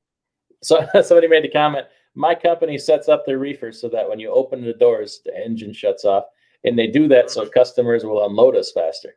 Well, you and I kind of agree quite differently on that. So why don't you go? I'll let you go ahead and explain that one. Yeah, I tried. I mean, the guy was explaining this to me, and I told him, I said, well, that's well and good and all, but in reality, I'm responsible for that load. And I said, I do multiple stop loads most of the time. So I'm responsible for the next stop. I can't have the engine cut off. I've had a reefer unit that's had that. When you open the doors, it's got that sensor at the top that cuts it off. Mm-hmm. I immediately have that I have that thing unhooked because I'm not going to sit there in a dock door for 5 or 6 hours with the reefer unit off. Yeah. Cargo claims are a real thing. I guarantee you go to Walmart or Kroger or whatever, they don't give a damn. You got a second stop on that reefer, they don't give a damn what happens to that. And if they choose to keep you in the dock with an ice cream load for 6 hours with your doors open, and you got that freaking reefer off, guess what's going to happen when you get to that second stop? And then you say, well, it's their fault for keeping it, with the doors open. Well, no, guess what? It's your fault for disabling the reefer. Yeah. And you're going to buy that load. I've had a problem here with buying a load. It's not fun. There's some things insurance does not cover. Negligence is one of them. So, shut your reefer off, save your fuel. Hang on a second. Say that again for everybody so they get that, because everybody thinks insurance is all inclusive. How's that cargo insurance work? No. Insurance doesn't cover stupidity, and it does not cover negligence. So I know a guy, this was years ago, stopped to get a truck wash, had a load of pudding on his trailer. I was like, those little pudding cups, shut the reefer off because they demanded it in the truck wash and forgot to turn it back on. Got to Las Vegas, realized as he was pulling in the driveway at the place, oh crap, I never turned my reefer back on. Guess who got to buy a $35,000 load of pudding? Whoa. Yeah. Now, luckily his company deducted it at like $500 a week until it was paid off. But wow. Yeah. Wow. Not to mention that now you got to deal with getting rid of it. Yeah. He had to take it to a landfill. I hear tell there was another company that had a driver that set a reefer at a wrong temperature when it was clearly stated that it's supposed to be at another temperature. Like what do you mean wrong temperature? Like say the load was supposed to be at 40 degrees and they set it at, I don't know, like minus 15 degrees. Oh. Yeah. That's negligence. Insurance doesn't cover that? You'd have to make a pretty strong case that it was anything other than stupidity. Ouch. Ouch. Now, like if your reefer breaks down, you got a reefer break. If you have a reefer, you should have reefer breakdown insurance. Yeah. Then it'll cover it. But if you just choose to shut the reefer off and you want to save fuel, that's you're taking that risk, buddy. Yeah. $35,000 worth of pudding. Now, let's do some quick math on that. What at $500 a week? What is that? About a year and a half at $500 a week? Well, let's see. That's 70 weeks. So a year, 1.35 years, almost a year and a half. Of $500 a week. Yeah. That's some expensive pudding. I mean, that's Bill Cosby priced pudding right there. Yeah. Mark M says, Running Aces, look up Raw's collection for good Cummins information on cleaning the exhaust emission system. All right. So Mark and DIY on top of that. Good job. Let's see. DL says independently. Oh, okay, you read that one. DIY, or let me see here. 18-wheel shelf says federal ethical standards is when you're an employer, is your employees get paid before you do. Okay. Little House says, wow, for a starter in the reefer gig, the 2018 reefer is sounding good. Any thoughts for someone waiting to start pulling reefer out of Cali? Thank you for what you do. What about them Cali loads, DIY? Tell us about it. Make it sexy. Oh my God. It's like printing money right now. Like if you're talking about starting to pull Cali loads with a reefer, like get on it today. Don't even wait till the end of the week. A lot of room for error and you'll pay off that damn overpriced trailer real quick. I was just looking today, I had a driver in that neck of the woods. $12,000, 12.5 from Cali back to like Pennsylvania.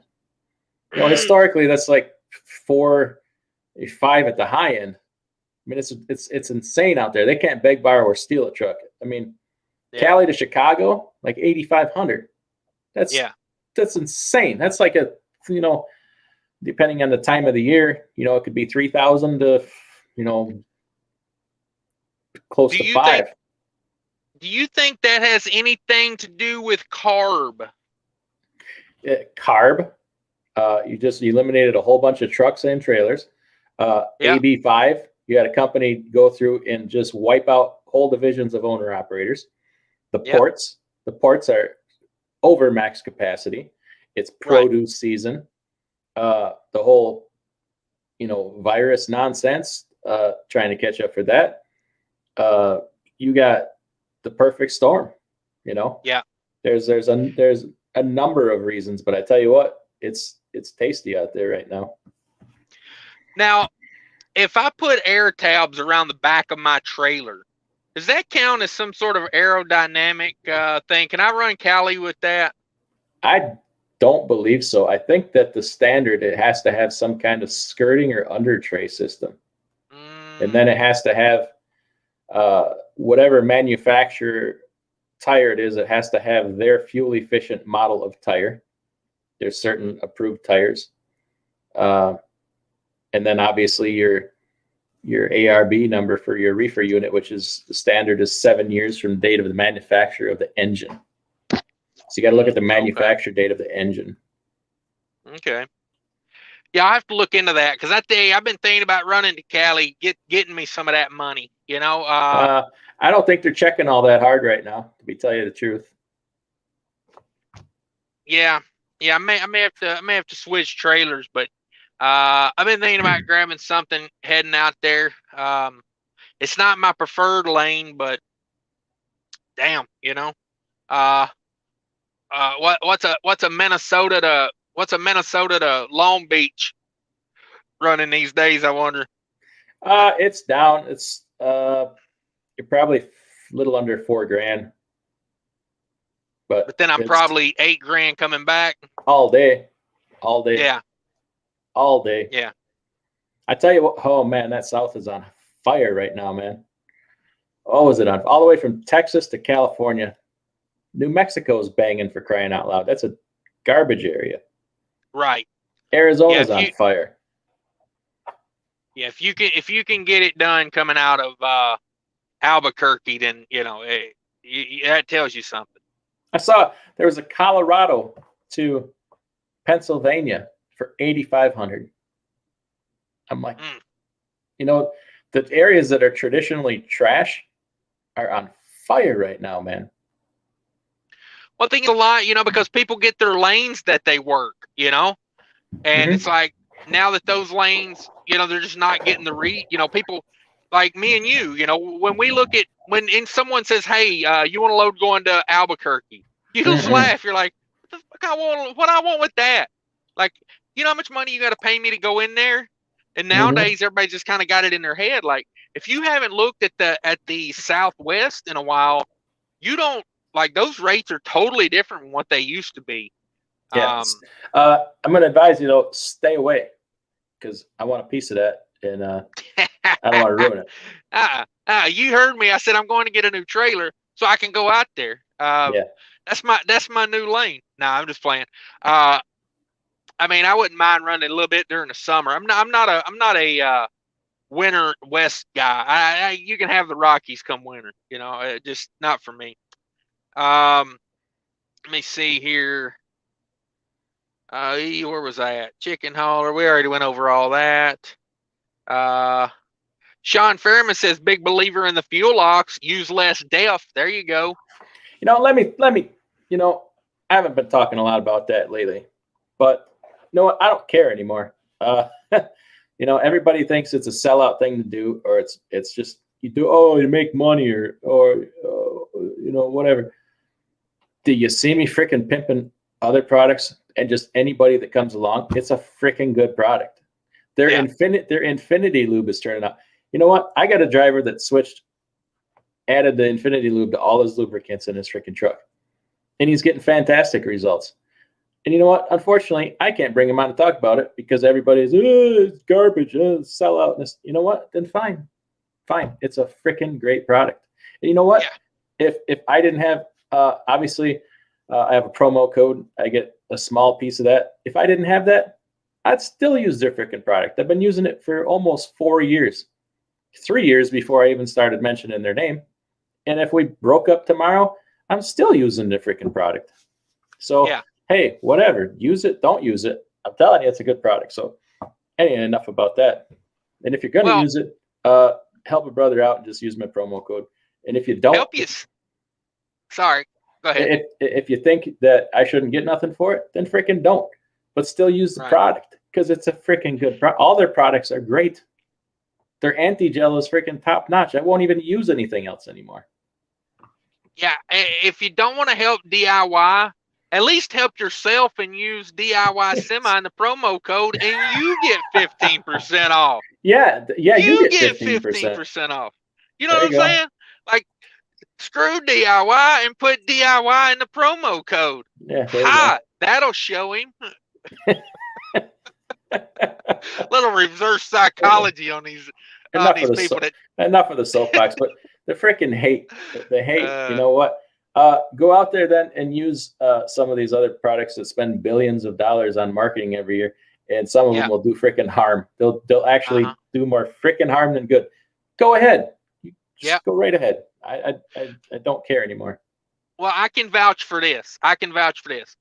DIY told me about Fuel Ox, and probably like a year before he got the promo code deal with him. He was telling me, you've got to try this stuff.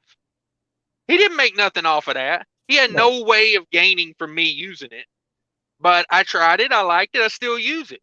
Like, that's all it is. It pays for itself, in my opinion. You get the emails. You probably get a lot of the same offers as I do. When you have a YouTube channel that gets to a certain size, people want to pay you sometimes real freaking money to pimp their products.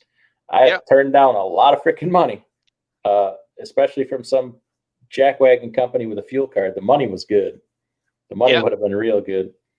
You know what? Yeah. I won't touch it. Instead of freaking promote Mudflap that you get like hardly anything, but I use that. Yeah. Both of us use it. I'm the same way. I've got that fuel card brokering people about once a month send me an email. They say, "Oh, you could make more promoting our product than you could promoting Mudflap." And I'm like, I don't know. Is your product as good as Mudflap? Because I got to be honest with you, it's not about the money really. Like, they offered me $200 per fuel card that I could get people to sign up. And if I got the same number of people to sign up for that damn fuel card as Mudflap, I'd have a lot of and a percentage of everybody's factoring. Now, if you think a small company with 5 trucks, they're factoring, close to $100,000 a month, and I could get a piece of that every month forever for every company I sign up for the fuel card and factoring, I wouldn't have to work anymore. It adds up. But that's freaking garbage, and they're a bunch of scallywags. They can go piss up a rope. Yeah, that's how I feel about them too.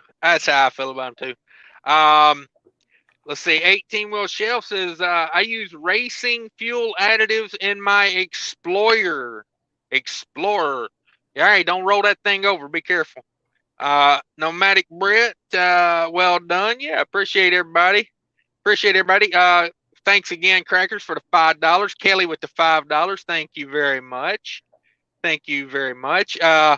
Need2I says that's called FU money when you're independently wealthy. That is correct.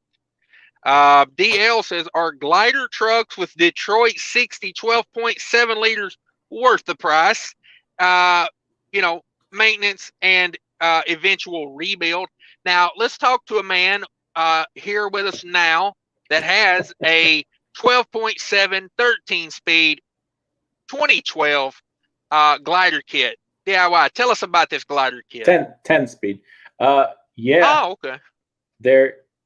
Depends on the price. I mean, would I pay $140,000 for one used right now? No.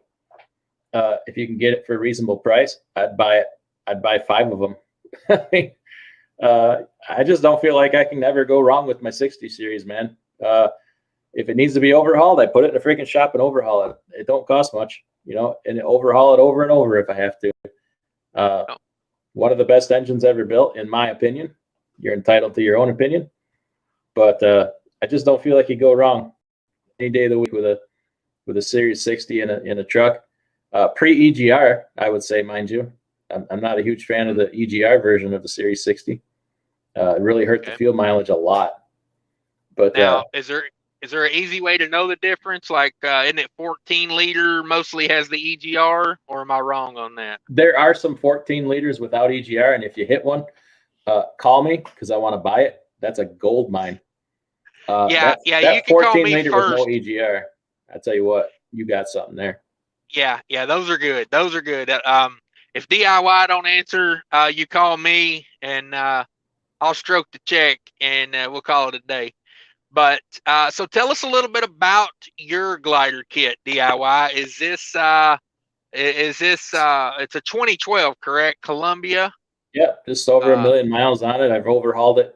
I overhauled it the week after I got it with 300 and change on it. Now it's over 1 million, so I'm over 700 and some thousand miles since overhaul.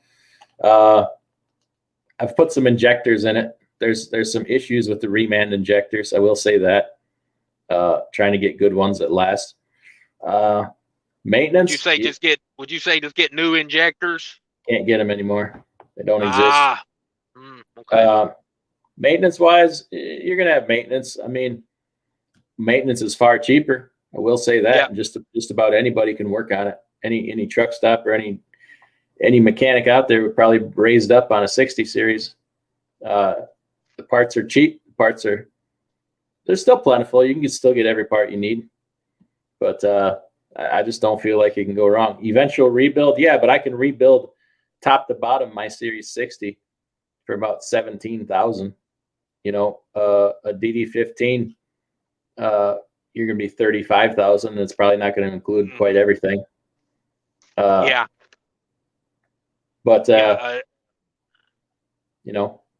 DD15s are an expensive. Any of these new ones are expensive overhauls. You want to find out an expensive overhaul an ISX coming with dual cams. Yeah, just the top end. Just the top end. You're 15,000 or maybe even better, depending on where you go. Wow. So you digging the glider kits? They're getting hard to come by. They're getting expensive these days. Yeah, I just say be careful what you pay. I mean, I've seen glider kits with 800,000 miles, still 80, 90 grand. I mean, that's too much. That's a lot of money. Yeah. I mean, at a certain point, it's not worth it. I don't know what that point is. Everybody's got to judge for themselves or whatever. But I like the 12.7. Kelly's Kitchen back in the house. Got her mowing done. That's she said 18 wheel shelf says was deleting your engine. Deleting your engine would be considered taking off the after treatment system, the DPF filters and EGR, things like that. Modifying the exhaust, basically. Yeah. Let's see. Insurance increase has to go the Senate, but it's just a vote and a rubber stamp away. Yeah. Big insurance is going to get what big insurance wants. Let's face it. Who runs the trucking industry? Insurance. I'll be honest with you. Even if they don't pass it as a law, it's going to happen anyway because a lot of these shippers and places are already requiring more than 2 million. So brokers will start to require it. Shippers will start to. It's going to happen whether they pass it or not. So, whatever. Let's see. JK says, Cash, check out Tim Pool on YouTube and watch the video he put out today. It might interest you. I watch a little Tim Pool from time to time. You know, I feel like he baits me in sometimes with the subjects, but overall, I feel like he puts out pretty good information. You know, Tim Pool DIY. No, what's He's that like all about? yeah, he talks political stuff sometimes. He's kind of like our age, you know, just a guy with a microphone and a podcast, and I don't know. The guy does live shows. He gets like 30,000 people in his live shows and gets super chats like you would not believe. Like, damn it, boy. Like thousands and thousands of dollars of live of super chats every show. To be honest with you, I try to avoid politics here lately because I don't want it to influence like what I'm very focused on what I'm doing. And it'd be easily to get sidetracked and depressed and say, oh, look what they're doing. What the hell's it all worth? Well, you know what? Yeah. Somebody's gonna haul the freight. Somebody's going to make money at it. Like life has to go on. Yeah. And right now I'm focused on that. And I don't like, I'm trying to block out the noise because when you start to do stuff, that makes other people uncomfortable. And everybody remember this. Like if there's something you want to do, your best friends will try to tell you don't do it, talk you out of it. People don't like to see you do something better than they can do. And it's all noise, you know? So at a certain point, you got to block it out and just get about doing it, you know, leave them behind. Well, yeah, exactly. You got to learn who to, you know, you got to learn their motives, you know, like I truly don't care if someone does better than me, especially if that person has put in the work and the time and the effort to be where they're at. Mm-hmm. I got no problem. And hell, I don't care even if you didn't. If you looked into it and won the lottery and you're doing better than me, I just, I don't know. There's no reason. Me hating on someone else doesn't bring me up, you know? No. I'd rather build the people up around me, and then I feel like I'm going up with them, you know? There's too much of that going on in our community nowadays. And with the hate and discontent and that, but you know, I only see that there's one way to solve it. Yeah. Don't you? Yeah. A pissing match. Rap battle. Oh, rap battle. That was my second guess. It's the only way we're going to get to the root cause of these things. I was thinking we all stand on a line and pee, and whoever's pee goes the farthest, you know, is the winner. It's just an idea, you know. Don't throw the baby out with the whatever, you know. You know, the imported Chinese wolf piss or whatever. There you go. Oh, let's see. Alex M in the house. Is that who I think it is? Alex M. Where are you seeing that at? Where are you seeing that at? Who is Alex M? Is that the Mai himself? Mother Truck says, "What's up, Mother Truckers?" Possibly. I don't know. I like his thumbnail earlier. I like his thumbnail. Yeah. Let's hit a few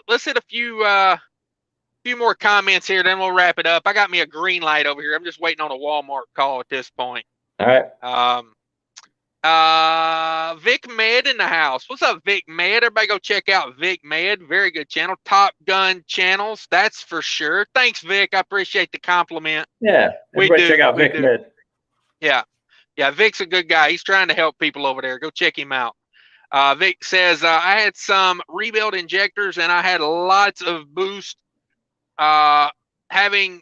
Putting some rebuild from Freightliner put in right now. The previous injectors were not from Freightliner. Okay, there you go. Is that on a DD15? I think he's got an 08. I think it's on his 08 probably with the Columbia, I'm guessing. Okay. Yeah, I was in his chat the other day. He was talking about those injectors with somebody else because somebody was having a boost problem or going up a hill. Their truck was not, getting enough ump going up the hill. And he was talking about those bad injectors he had got. Mm-hmm. Mark Mark Ely's in the house. Says, love you guys. Be safe. I'm working Ohio Valley next 2 weeks. Mark's just killing that Ohio Valley. What do you think about that, DIY? If you're an owner operator, is that Ohio Valley? Is that where a good place to be? I mean, is there a bad spot right now? That's so true. Honestly, is there a bad spot right now? I mean, for crying out loud, I'm getting over $2 a mile out of Massachusetts, for crying out loud. Is that not the truth? No, it's not. It's not. You know, I got a dry load coming out of North Carolina. It's paying like, probably like $250, $260 a mile. Like, you know, I'll be doing good to get that on a reefer. Like, yeah. I mean, honestly. I mean, my God, I know we keep saying it, but people just getting into this right now. Like, I hope you understand. Like, yeah, this is like, I don't even know what it's like. Like, this is historic. It's historic. And don't be, you know, it's fantasy land. Let's face it. Let's face it. I mean, never has there been this much freight at these rates. Like, never. That might be Alex. Alex M says, Cash, you live on the road. It feels that way. I've been gone for a couple weeks now. I go home a lot, but this particular time, I just I grabbed a load for the 4th of July and came back south with it, and it's turned into a long load. Should have been done yesterday, but you know, we got held over a day on it. Sean says Bill Cosby has pudding. Oh, there you go. Bill Cosby pudding. A lot of jokes there. Mark says only place I've seen carb was Otay Mesa. Okay, so they checking carb out there. Yeah, they checking carb there, I guess.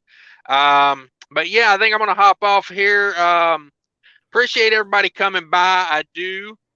Mark says he got 205 out of Connecticut. That's not bad. 205 a mile out of Connecticut. I do appreciate everybody coming by. Appreciate all the super chats. Appreciate all my channel members stopping by. Sterling hit it with another $5. Says DIY is 100% right about avoiding politics. There's too much money out here to chase quietly. Yeah. And that's what I say about the Tim Pool. You know, sometimes like if I get in there and it's like I don't like a one-sided debate. You know, if everybody agrees with everybody, I'm learning nothing. You know, I like it when two competent sides debate. You know, not a we doing talking points, or you know, I like a good open-minded debate. That's when things get solved. But a lot of times you don't see much of that politics anymore. Yeah, you're right. But yeah, Sterling dropped a phrase on me this morning or yesterday. This recreational outrage, he called it. I'm like, I'm going to use that. I'm going to steal that one from you. All these people fighting and truck driving. It's like, it's for recreation anymore. Yeah. Makes money. It's true. It's I was talking to another YouTuber the other day on the phone about it, and you know, he's a very drama-free guy. Very it was Nathan Galloway Sr. You know, just talks trucking, likes to chat up. Likes to talk about this, that, and the other. He said it. You know, that drama, it sells, and that's why you get so much of it. And I guess that's true. You know, but it's bad for the mind, and for me, it's a short-term way of thinking. Yeah, it's not productive. I mean, exactly. I'm focused. Like right now, I'm telling you, I know I keep saying it, but I just like, it's unbelievable right now, man. Get your mind right. Freaking change the rest of your life right now. That's how big it is. Yeah, you know, it is. Screw everything else. That is time later. Next winter will be slow. Catch up on all your drama then. I always tell people, if I want drama, I'll watch a Mexican soap opera. There you go. That's my kind of drama, you know. Pretty women just, you know, yapping at each other in a language I can't really understand fully. It's the perfect amount of drama to me. But exactly. Everybody click that top link there, that very top pinned link. That's DIY Semi's channel. If you wanna watch more of this guy, click that for me. Go over, watch one of his videos, leave a thumbs up and a poop emoji over there for me.